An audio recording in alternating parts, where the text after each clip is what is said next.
They spent $250,000 on a single night, a wedding, a spectacle, a fairy tale for my brother and his perfect bride. It had a designer dress, a 5-tier cake, and a guest list that cost more than a small home. But while they were obsessing over floral arrangements and champagne, I was in a hospital room, watching my daughter's life fade away. Her name is Lily, and at just 7 years old, she needed a heart transplant. The surgery was our only hope, but it came with a price tag we couldn't afford. I went to my brother, my own flesh and blood, and I showed him the hospital bills. I begged him.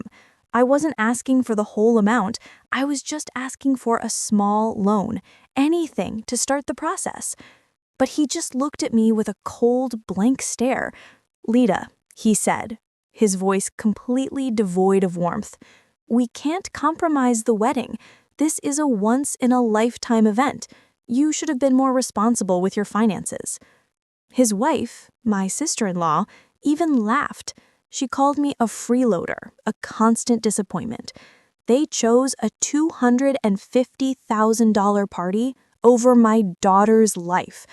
They chose a day of fake smiles and photos over the one person who mattered most to me.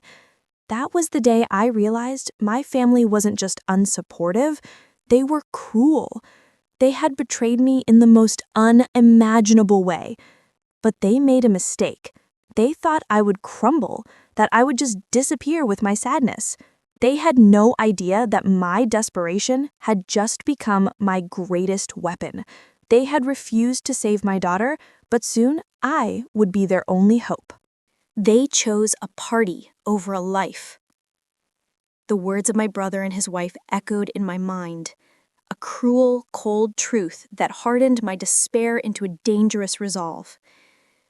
The pain was still there, a constant ache in my chest as I sat by Lily's hospital bed, but the tears had stopped. I wasn't going to beg anymore. I was going to fight. My daughter deserved a mother who fought, not one who surrendered. My mind raced back to my father. He was a brilliant engineer, but a deeply paranoid man. He believed that the world was rigged against those who weren't prepared. Before he died, he gave me a series of old, leather-bound journals, filled with his cryptic notes and strange diagrams. He told me to keep them safe, that they were my inheritance. I had always dismissed them as the ramblings of a genius, never understanding their true purpose. Until now. I spent the next few days in a frantic blur, fueled by pure adrenaline and the image of my daughter's pale face. I went through every single journal, deciphering his strange codes and re-engineering his diagrams. That's when I found it. Hidden within his notes was the blueprint for a revolutionary energy generator, a clean, silent, and incredibly powerful device that could change the world. It was his greatest invention, a secret he had protected from everyone, including my brother. The work was complex and dangerous, a ticking bomb of a project, but it was my only hope. With every wire I soldered and every line of code I wrote, I was in a race against time. My daughter was getting sicker, and the hospital was sending daily reminders of the mounting bills. My brother, completely oblivious to my struggle, would call to brag about the wedding. He talked about the rare orchids, the imported champagne, the guest list of millionaires. He would laugh at my poor choices and tell me to get my life together. The calls were like fuel to my fire. They didn't break me. They made me stronger. They reminded me of the injustice of it all. As I worked, I stumbled upon a second, even more shocking secret in my father's journals. He had left my brother his entire company and his fortune, but with a fail-safe. He had embedded a complex, verifiable password system in his will. If my brother ever had to prove his ownership to an investor, He would have to use a password that would trigger a warning to me. The key to the system? The very energy generator he had given me. It was my father's way of ensuring I would never be left powerless, a brilliant final act of a protective father. I realized then that my father's inheritance wasn't just a project. It was my leverage, my ace in the hole. My brother had what I needed, a key to a fortune he didn't even know he had. My plan began to take shape. I would finish the generator, and with the wedding just days away, I knew my brother would be at his most vulnerable. He thought he was untouchable, but he was about to discover that the little sister he called a freeloader was holding the key to his entire empire. The wedding hall was a blur of silk and extravagance.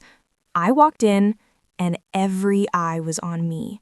My parents looked horrified. My brother's new wife shot me a condescending glare. They thought I was there to beg again, to cause a scene, to make their perfect day miserable. My brother, with his smug smile, approached me. "Lita," he said, "I thought you'd have the decency to stay home. This is a very important day for us." His voice was low, and his eyes were full of contempt. I didn't flinch. I just smiled, a small, knowing smile that confused him. I then pulled a small USB drive from my pocket. "I'm not here for money," I said, my voice calm. "I'm here for a very important business matter." I told him I had a secret that belonged to Dad's company, a secret I needed his help to access. His eyes lit up. He thought I had found a hidden account, a new fortune for him to claim. He led me to a private study, away from the prying eyes of the guests. The moment the door closed, his demeanor changed. "All right, Lita, what is it? Don't waste my time." I didn't waste his time. I put the USB drive on the table. "This," I said, "is my father's true inheritance, the one he didn't give you. It's a fully functional, revolutionary energy generator." I watched his face. The confusion turned to disbelief, then to rage. "He gave me the company," my brother yelled, his voice a low hiss. "He gave me everything." I laughed, a single sharp sound. "He gave you his public name, his old company, and his outdated technology, but he gave me his most valuable secret, the one he protected from you, because he knew your character. He knew that when it mattered most, you would choose money over family." I told him that I had already secured a meeting with a powerful corporate investor, a direct rival to his company. I told him that while he was busy planning his $250,000 wedding, I was building an invention that could make me a billionaire. He went pale.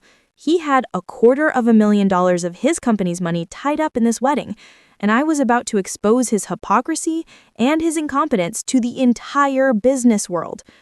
"But you're the one who refused to save my daughter," I said, my voice now shaking with a controlled fury. "You watched me beg for her life, and you chose a party over her. You thought you had everything, but you were wrong. The one thing you thought you had, the one thing you took for granted, is about to be worthless.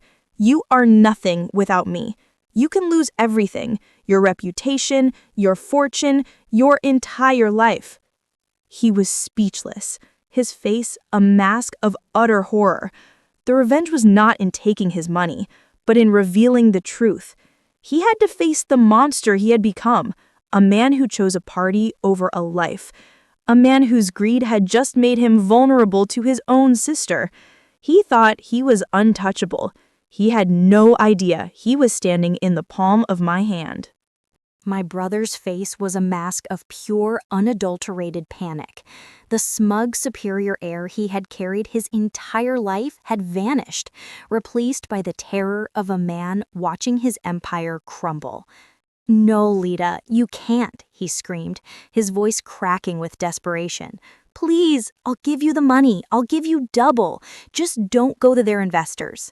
He was begging, but I knew his plea wasn't for my daughter's life. It was for his own. He was a coward, and now he was finally facing the consequences of his actions. I looked him dead in the eye and gave him my terms.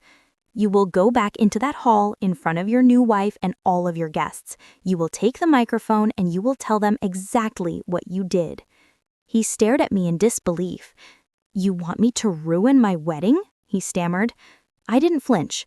You already ruined it, I said, my voice cold and firm. You chose a party over a life. Now you'll tell the world the truth. He had no choice. The humiliation was a small price to pay to save his reputation and his fortune. I watched from the doorway as he walked back into the reception hall, a man stripped of his power, his face pale, and his hands shaking. He walked up to the microphone, his beautiful new bride looking at him in confusion. He took a deep breath and with a trembling voice, he started to speak. He confessed everything. He told the stunned crowd how I came to him, begging for money to save my daughter. He told them how he and his wife had laughed and called me a freeloader. His voice was a pathetic whisper as he admitted that my daughter's life was less important to him than a 5-tier cake.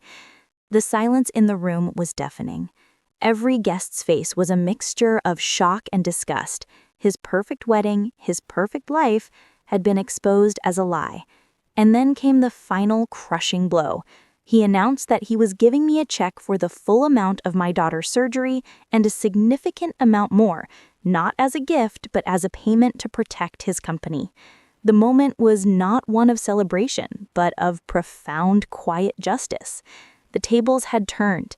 The people who had looked down on me with such disdain were now forced to witness their own cruelty. I had won. Not by taking his money in a back room, but by forcing him to publicly admit his wrongdoing.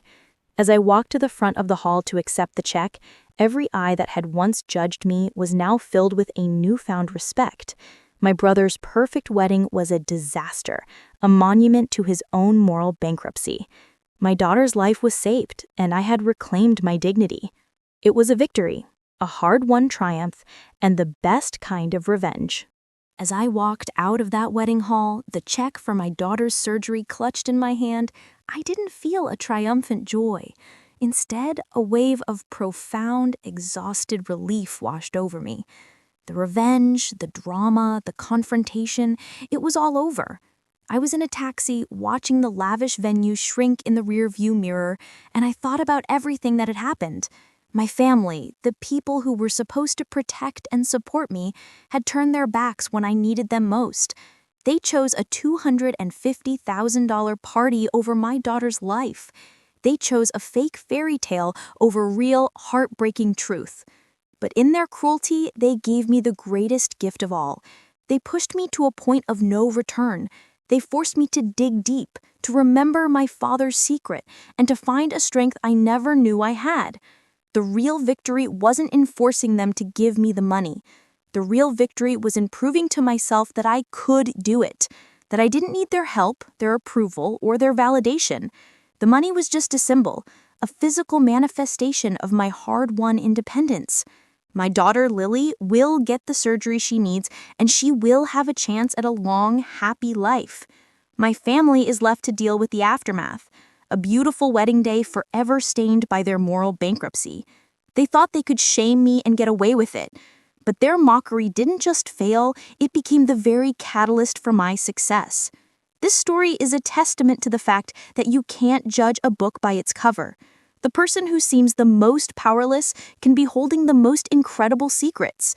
Sometimes the greatest betrayals are the exact things that lead us to our greatest victories.